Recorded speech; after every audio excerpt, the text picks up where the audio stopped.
खूनी दुल्हन। आरती और विकास अपने माँ बाप के साथ दिल्ली में रहते हैं।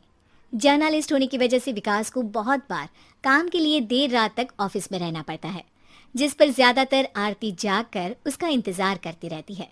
इसी तरह एक रात आरती विकास का इंतजार करते हुए घर की बालकनी में खड़ी होती है। इनकी जॉब तो जैसे मेरी सौतन बन गई है। मुझसे ज्यादा उसी के साथ टाइम स्पेंड करते हैं और हम यहाँ इंतजार करते हुए मर जाएं। अपने आप से ये सब बोलते हुए आरती की नजर मोहल्ले के कोने वाले घर पर पड़ती है, जिसकी लाइट्स ऑन देखकर वो हैरान रह जाती है। ये इस घर की लाइट्स कैसे ऑन हो सकती है? यहाँ तो सालों से कोई नहीं रहता। वो ये सोच ही रही होती है कि तभी उसे घर की खिड़की पर औरत की परछाई के साथ लाल चुन्नी दिखाई देती है, जिसे देख आरती डर से चिल्लाने लगती है। भूत! कोने वाले घर में भूत है!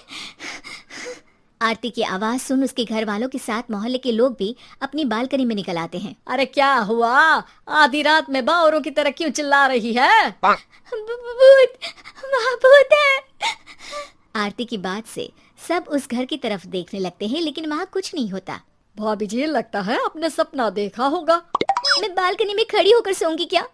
बता रही हूँ, अपनी आंखों से देखा है। घर की लाइट्स ऑन थी और वहाँ किसी का साया भी था। अरे तुम अक्सर विकास भैया के इंतजार में देर रात तक जागती हो ना, क्या पता नींद पूरी नहीं होने की वजह से कोई भ्रम हुआ हो। मोहल्ले के सब लोग और आरती के सास ससुर उसे समझा ही रहे होते हैं कि अचानक उसी घर से किसी औरत के गाने की आवाज सुनाई देती है। आजा ओ मेरे प्रियतम आजा। आवाज सुन सब हैरानी और कंफ्यूजन से उस घर की तरफ देखने लगते हैं कि तभी उन्हें लाल जोड़े में औरत का साया वहां दिखता है, जिसे देख पूरा मोहल्ला सकते में आ जाता है।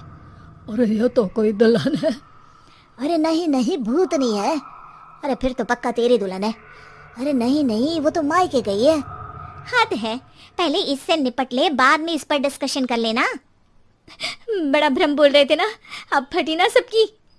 और नहीं नहीं, मैं किसी से नहीं डरता भाभी जी। भूत जैसा कुछ नहीं होता। या तो इस घर के मालिक यहाँ आ गए हैं, या फिर किसी ने खाली घर देख कर कब्जा कर लिया है। हमें वहाँ जाकर देखना चाहिए। बात में लॉजिक मानकर सब बाहर इकट्ठा हो जाते हैं कि तभी विकास भी वहाँ पहुँच जाता है। क्या बात है? इतनी रात को पूरा मोहल्ला यहाँ कैसे? भूतिया दुल्हन की वजह से। क्या तुम्हारे अलावा भी कोई दुल्हन भूतिया हो सकती है? इस भूतनी का किस्सा निपटने दो, फिर तुम्हें अपनी भूतनी दिखाती हूँ। अब सारे लोग मिलकर विकास को पूरी बात बताते हैं, जिसे सुन वो भी उनके साथ जाने के लिए तैयार हो जाता है। जिसके बाद वो सब डरते हुए उस घर के सामने जाकर खड़े हो जाते हैं। तुम सब यहीं रुको, मैं अंदर जाता हूँ। अकेले जाओगे? अरे नहीं नहीं, आप सबकी नकली भूतनी भी तो होगी ना मेरे साथ। कैसा मजाक कर रहा है यार। रुक, मैं चलता हूँ साथ में। क्या मैं चलता हूँ? ये क्या गोवा घूमने जा रहे हैं जो मैं भी साथ चलता हूँ? कहीं नहीं जाओगे तुम, यहीं मेरे पास खड़े रहो। बहू सिचुएशन समझो। हाँ, घर जाकर सुना लेना। हे भगवान, मम्मी तुम किसकी मम्मी हो? ओ, इन्हें सब कुछ अभी करना है क्या? नहीं, यहाँ पंचायत बैठा देते हैं आपके परिवार के लिए। इस पर मामला शांत करके अब वो लोग इधर उधर से घर के अंदर झांकने की कोशिश करते हैं। उन्हें घर के अंदर लाल जोड़ा, सिंदूर और मंगलसूत्र के साथ चारों तरफ खून बिखरा हुआ दिखता है। इसे देखकर सबकी हवाइयां उड़ जाती है। भाई ये सब क्या है? अब तो मुझे भी डर लग रहा है।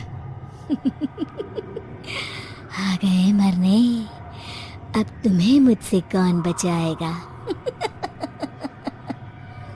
उस नजारे के साथ सोने पर सुहागे की तरह भूतनी की आवाज सुन वो सब तुरंत वहां से भाग खड़े होते हैं। ये सब क्या था? अब हम क्या करेंगे? हमारे मोहल्ले में भूतनी आ गई जो सबको मारना चाहती है।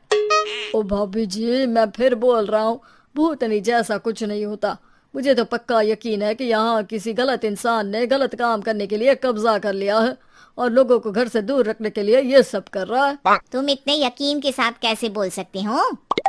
फिल्मों में ऐसे ही तो दिखाते हैं। हे भगवान, ये फिल्म नहीं, ये रियल लाइफ है।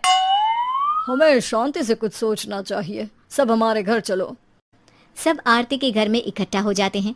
रात भर आधी नींद और बिल्कुल ना चल रहे दिमाग के साथ सब सॉल्यूशन सोचने की बहुत कोशिश करते हैं, लेकिन कुछ नहीं होता। इसी तरह सुबह हो जाती है। ऐसे कोई भी उपाय नहीं निकलेगा। सब पूरी रात के थके हुए हैं, घर जाओ, थोड़ा आराम कर, फ्रेश होकर फिर आ जाना, उसके बाद सोचते हैं कुछ। डरे सहमे लोग जैसे ही अपने घर जाने लगते हैं, तभी विकास को उस घर में कोई हरकत नजर आती है, जिस पर वो किसी को कुछ बताए बिना चुपचाप वहां पहुंच जाता है और कुछ देर बाद घर आकर सबको दोबारा इकट्ठा कर उस घर के पीछे वाले खिड़की पर ले जाता है। विकास क्या खेल लगा रखा है, ये कोई मजाक नहीं है। वही तो, मजाक नहीं, बहुत बड़ा मजाक है। अंदर देखो। जैसे ही सब उस खिड़की से अंदर देखते हैं तो उनकी आंखें खुली की खुली रह जाती है। मूवी की शूटिंग!